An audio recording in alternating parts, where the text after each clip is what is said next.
Hey everyone, welcome back to Tales of Irathiel, where today we're going to take a look at a Blitz game between Katsu and Chane. Now this is a Seedless Chane build, still a few kinks to work out, but this was a really fun matchup at my local LGS between Katsu and Chane, so let's see how it worked out. So Katsu wins the dice roll and decides to go first. Now, Katsu is a really strange hero to play against sometimes, especially if it's a control build. Usually, Katsu plays control. Those Kodachis are definitely a force to be reckoned with, and they're, as every good Katsu player does, starts with the Kodachi for 1. And again, a second Kodachi for 1. Chane takes the 2 damage, and straight away, and with a leg tap for 4, go again. So this is a great play at the start, putting hopefully a lot of damage on the board against Chane.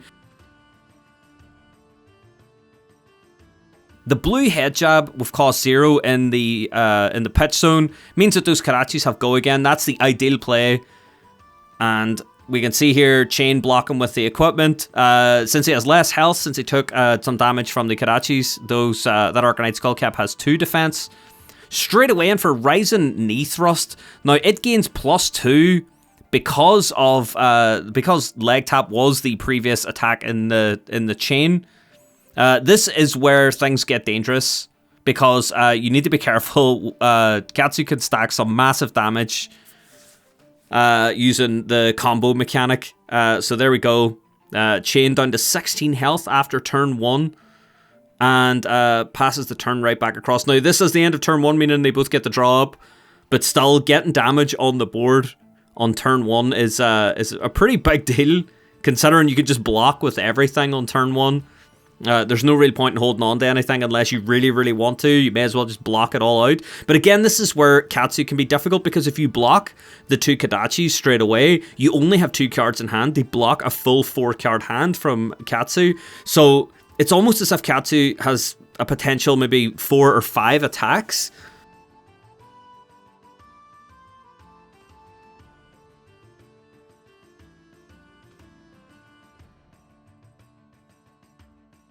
So Chane here breaking the Mage Master boots, meaning that the next non-attack action card gains go again, and coming in with 2 Read the Runes. The first one having go again, the second one ending the turn, creating 5 Rune Chant tokens. Now, Katsu here is playing a Null Rune Hood, meaning that he does have Arcane Barrier 1, meaning that he could just pay resources to block each of those Rune Chants, but again, that could be pretty hefty if they build up too much. Again, back to Katsu, the first Harmonized Kodachi coming in, using the second point of defense on both of the weapons to block both Kodachis, it seems. But unfortunately can't do that any longer. So straight away here now coming in with a Surgeon Strike for 4, go again. Again, you always got to be careful, because you got to block these out. If one goes through, he can search his deck for a card with combo, usually obviously the one that combos off the one that just hit, so that it can be played. It goes into the banish zone, but it can be played this turn. It then gets played, and Katsu Chanes can just run away with themselves. If Katsu was playing someone that doesn't deal arcane damage, you could swap out that Null Rune Hood for a Mask of Momentum and start drawing cards as well, and Katsu just gets crazy. So there we go.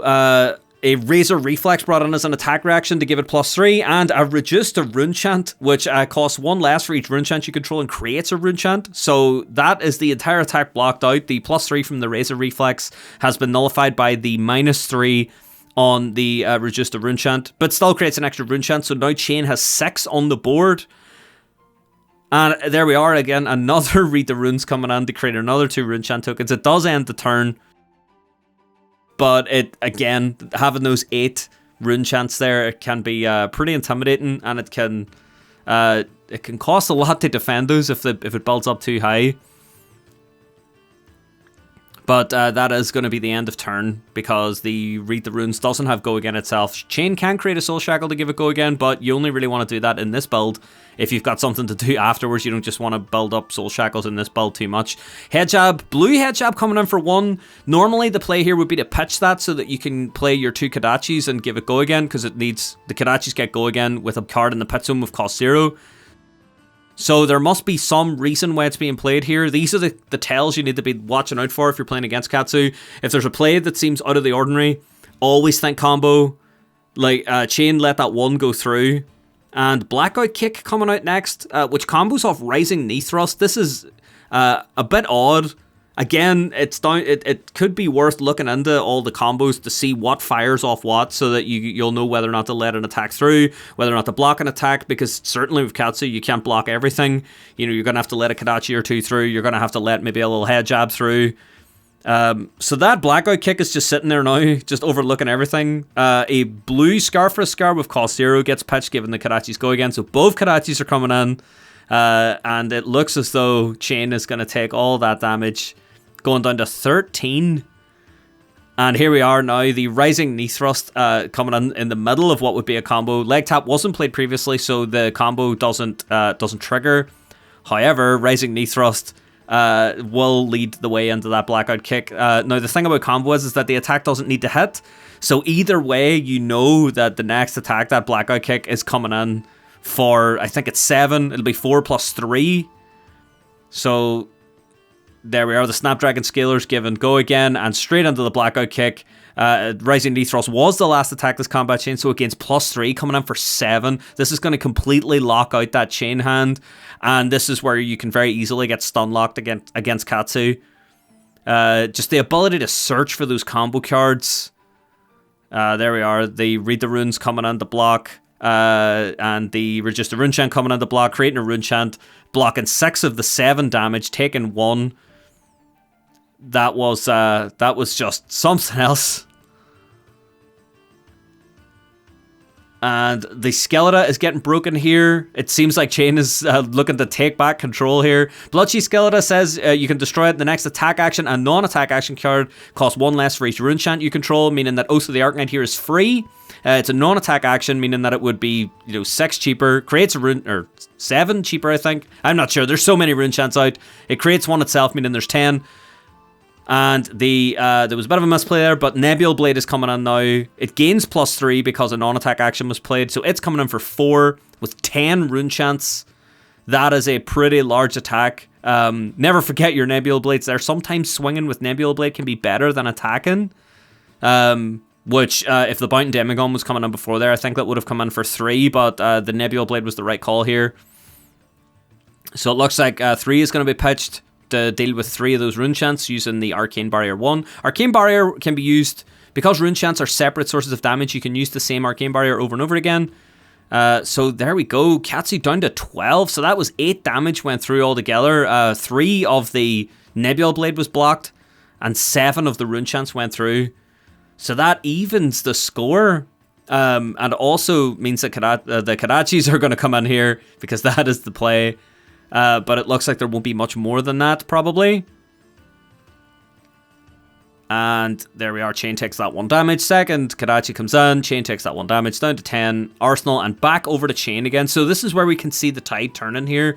If you can use that Bloodshea Skeletor to pay for all your attacks. Now, ideally you would want a big attack there as well, but it seems like Chane just wanted to kind of swing the control back in his favour and just kind of lock out that big turn that Katsu just had. Hopefully not another big turn, but Katsu is just so quick to create those combos if you let any damage through. It's so easy to just let 1 or 2 damage squeak through, but it triggers that ability, which just lets you search for more combos, which just, things can get really scary after that, which is why sometimes it's best to let the Kadachis through. It's sometimes with Katsu, it's down to how much damage or where you want to take damage rather than blocking everything. So the chain play here is they create a rune chant off Grasp of the Arknight. It's always best to get one of those up because it, as you see in Chane's hand there is a Grasp of the Arknight. You want that to be free because it originally costs 1, but it's 1 cheaper for each rune chant you control. So paying 2 to get a rune chant on the board means your defense reactions can be free. It looks like it's been put into Arsenal there with no extra attacks coming across from Chane. Seems like maybe hoping to build up for a big attack. Plunder Run put in the pitch there on Katsu's side, and both Kadachis come in, both Kadachis go through. This is a very common thing. There's a head jab for 3 now, but at least Chane has a full hand to defend with. Katsu doing 3 damage with Go Again. It looks as though there are no combo cards in hand at the moment. However, again, if any of that damage goes through, Katsu can search. There's the Register Runechant coming out for free because the Runechant was there. Creates another one when it's played. So now we're up to 2 Runechants on Chane's side. 3 pitched, and Open the Center coming out of Head Jab was the last attack. Combat Chane, it gains +1, Go Again, and Dominate. So that is, again, it doesn't have to hit. It just has to be there, which means that Open the Center now coming out for 6, Dominate, which is kind of bad. The Register Runechant Red coming from hand. That was a pretty bad call there on Chane's side, because if he would have defended the last one from hand, it meant that he could have defended a card from hand for Open the Center and then used the defense reaction from Arsenal, because Dominate only affects cards in your hand, and none of that damage would have went through. Now Pounding Gale, Open the Center was the last attack, so if it deals damage, it deals double damage. All of it was blocked there. Those attacks are really scary because you have to block 5, but if you let only 1 or 2 through, then you're actually letting 2 or 4 through. Quite spooky. But it seems that was just an Arsenal pass from Chane straight back across. That was another big turn. Again, Katsu can just get those big turns out. There are Kodachi for 1. Again, it has Go Again because there's a card with 0 in your pet zone. I know I was mentioning you want a blue with 0. That's only because you want lots of resources. Yeah, 1 goes through, second one goes through. You could put a red on there, but you would have to do it again for the second Kodachi. So mostly a lot of blues with 0 come in there to get both Kodachis off. Leave 1 resource floating for the rest of the cards in your hand. What is Katsu going to do next here now? It seems that the control is definitely back in Katsu's side. Surging Strike coming in for 5 Go Again. These attacks are just insane, especially now because these 5s are such strange numbers to deal with, because defense reactions for Chane are only really going to block a max of 4, meaning a second card is definitely going to have to be used. And you really don't want to be defending 2 cards against 1 if you have to, because you're putting that card advantage to your opponent. Scar for Scar coming in with 4. It doesn't have Go Again because Katsu has way more health than Chane here. But again, this 4 is an annoying number because, you know, again, Chane's natural blocking is only going to be 3. Defense reactions are going to be 4, but both reds have been played. 1 damage going through there. So this is where you got to think about card advantage as well. You don't want to be blocking 2 cards against 1 if you don't have to. But again, if you don't and you only block with 1 against Katsu and 1 damage goes through, then his ability can search for the next combo card, and you're going to be defending with way more than 1 card, way more than 2 cards. So we can see here Katsu searching through Chane's graveyard. The reason for this is pretty obvious here. Checking to see where those defense reactions are. Yeah, there is a Razor Reflex in hand. Obviously, the attack reaction can be used to push that damage up. First Kodachi goes through for Katsu. Second Kodachi will be up. If the first one goes through, more than likely the second one's going to go through. Yeah.